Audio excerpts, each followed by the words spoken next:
And right now, KREM 2's Brandon T. Jones is joining us live from Spokane Falls Community College, where, of course, people are taking shelter who have been evacuated. Brandon, what can you tell us tonight?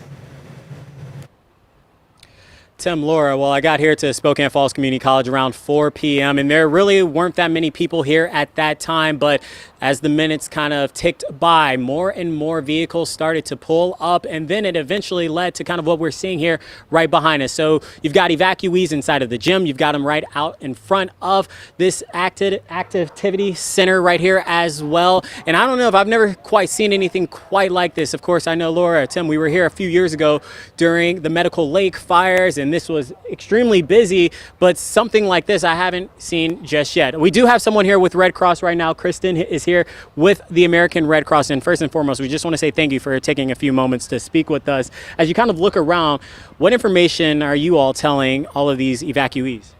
We're giving people a lot of compassion. I think what's most important is understanding that we have people. I talked to a woman in her car who was very upset, saying she does not know if she just lost her entire house and left with the clothes on her back. And so we give them a place to charge their phones. We give them food, snacks, water, cots, shelter, but also compassion and medical services and pharmacy services. Many people weren't able to get their medications that are so needed, and so we are providing that aid as well. Well, you talk about that compassion, you talk about the medical services. Again, we've seen AMR roll up with people who had to be transported here, STA paratransit. So again, as that kind of all unfolds and people are still actively coming out here, I guess for you, what's the situation? What do they need to know in terms of, I mean, as they kind of continue to just wait around?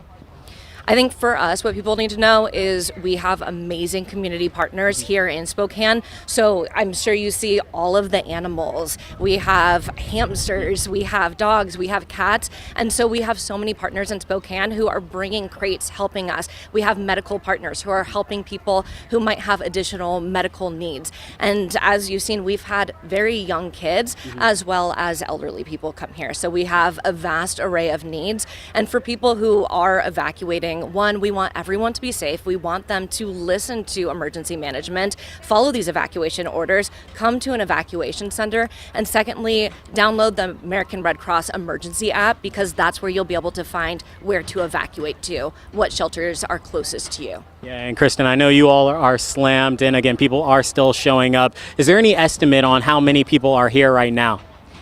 Just going in about 10-15 minutes ago, there were 60 plus, but as you see, multiple people are flowing in right now. And so the number is growing, and we are here to meet that demand. All right, well, Kristen, thank you so much. We appreciate you. Continue to do the great work that you're doing.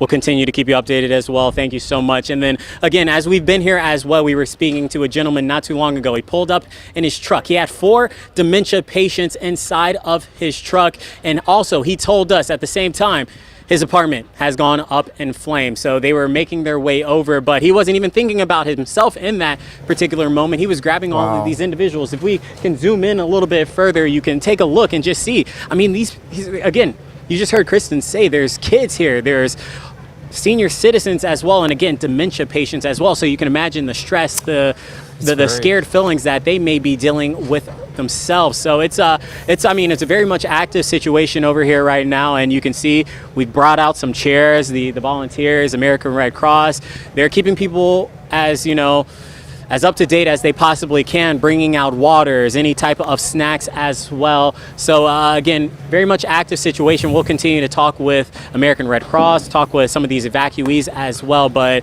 it's truly something I don't think I've ever witnessed before, especially when you see AMR roll up with people on stretchers, who, I mean, they're not in any shape necessarily to be traveling, going back and forth, but it's the circumstances we're dealt with right now. So we'll continue to keep you updated with anything we find out here at Spokane Falls Community College. But for now, Tim, Laura, I'll toss it back to you all in the studio. And Brandon, if people are just joining us, that video we saw of people on stretchers, add a little bit more context to that for us. What have you learned about that? Were those people from the VA, or were they injured, or were they were those AMRs helping people get out? What did you learn?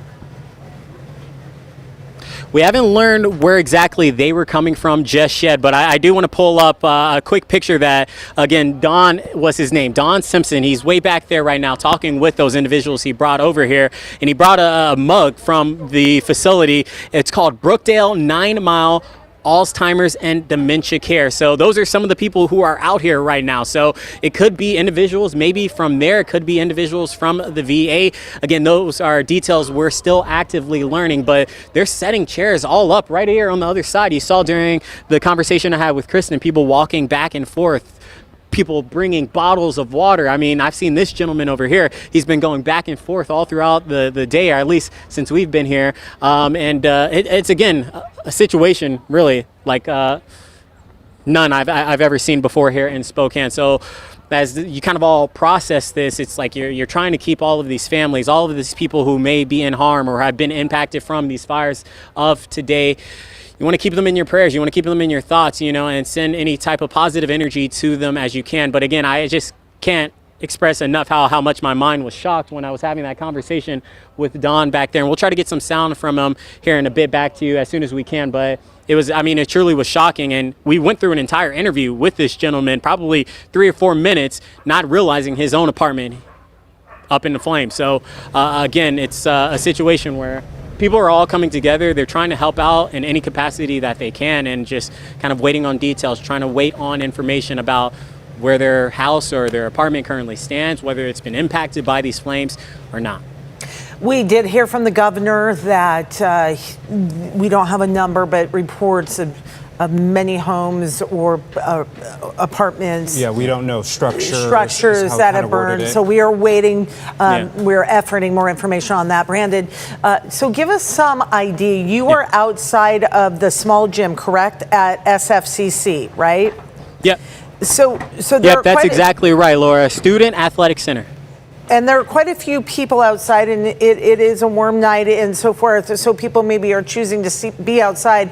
Is it that it's very crowded inside as well? Can you kind of give us an idea of what that looks like?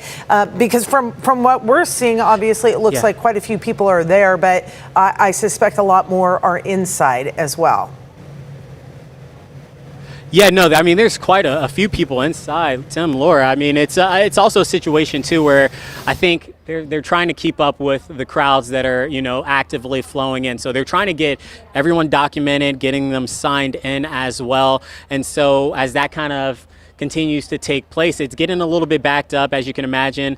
The folks who are working here, they're doing their best, so they're trying to get them actively signed in. And then I think people also, in terms of being inside of the gym, it does start to get a little bit claustrophobic in there. They want to be outside. They're kind of a little anxious as they're awaiting word on their property or wherever they may live.